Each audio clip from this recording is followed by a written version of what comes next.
Hello everybody, and thank you for joining us for the second of the series of sit-down interviews with our Mercyhurst coaches. Today joining us is head coach Rich Wall. Rich, thank you so much for joining us. Thanks for having me. How have you enjoyed your time so far at Mercyhurst? You just got hired in December. You're a new coach. You've worked at the Division I level, Division II level, semi-pro level. How does Mercyhurst compare, and how have you been enjoying it?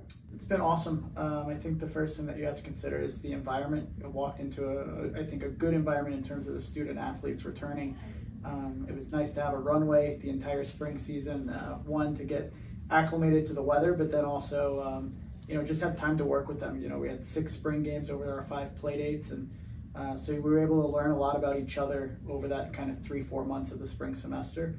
But everything's been great, and there's a lot of commonalities between Division I, Division II.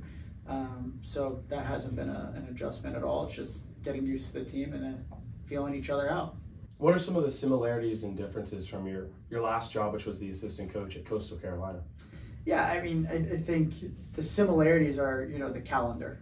For the most part, we follow a very similar calendar to D1. Same amount of spring games, similar amount of regular season dates, starting date, all that kind of stuff. So there's really not a huge adjustment in terms of that.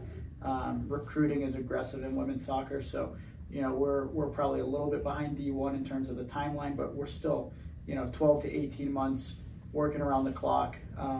So again, we're going to be aggressive in everything we do, and recruiting is no different. And so I'd say those, the calendar and the recruiting calendar are probably very similar. Coach, last season the team finished 10-6-4 with a second round exit in the PSAC tournament.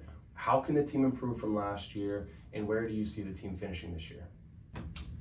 I don't ever like giving bulletin board material for other people. I think we're focused on ourselves though.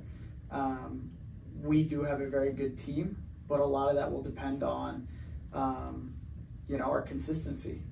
How do we show up in key moments of games, and not just big games, right? Like every game has to be treated with the respect it deserves. The most important game is the one in front of you. You got to take care of business, and there's going to be key moments in every single game.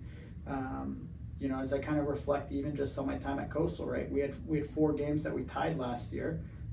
We had 2-1 leads, and in one game we had a 2-0 lead. And so, you look at those opportunities and you sit there and you say, well, what if, woulda, coulda, shoulda, could we close, could we finish? And there's key moments in every single game. And, my growth as a coach from last year to this year is I carry that with me. So how can we be better prepared for those tight situations, key moments in the games? And again, if we're consistent in those moments, I think we'll be really successful. I think we were actually 10-6-4 last year.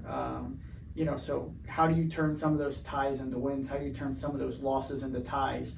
And that's really where you see the big difference between the teams that are consistently in the NCAA tournament, is they manage those games really well in the key moments. And that's probably the next step we have to take, is how can we become more consistent in the key moments each and every game to maximize our results. You guys recently named your captains as Maddie Elbro, Tegan Mahalko, Emily Miharis, and Taryn Baxter. How important is it for those 4 to really take a leadership role on this team?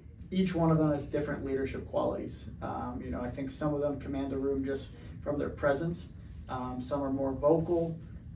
Some are more your friend, so I think like we touch on different classes, right? We've got a grad student, 2 seniors, and a junior. So we've kind of got that succession line, which I like. But again, I think they're critical. My hope is that each person on the team feels that there's a captain that they can approach if they don't feel comfortable approaching me. And so having, again, people in your corner, I think is really huge. We want to make sure we've got a big support system. And I think they're kind of that first link to the coaching staff for maybe some of the younger players that don't have the bond and relationship over time with us yet. Hopefully they get there, because we want everybody to be able to feel accessible to the coaches. But I think the captains are a big link in that, and that's part of their leadership. And then again, just the experience that all 4 of them have from playing in games, playing in big games, I think is irreplaceable. Coach, thank you so much for joining us today. I really appreciate it. Mercyhurst will play their second home game of the year tomorrow at 2 o'clock. Make sure to turn out to the Mercyhurst soccer field.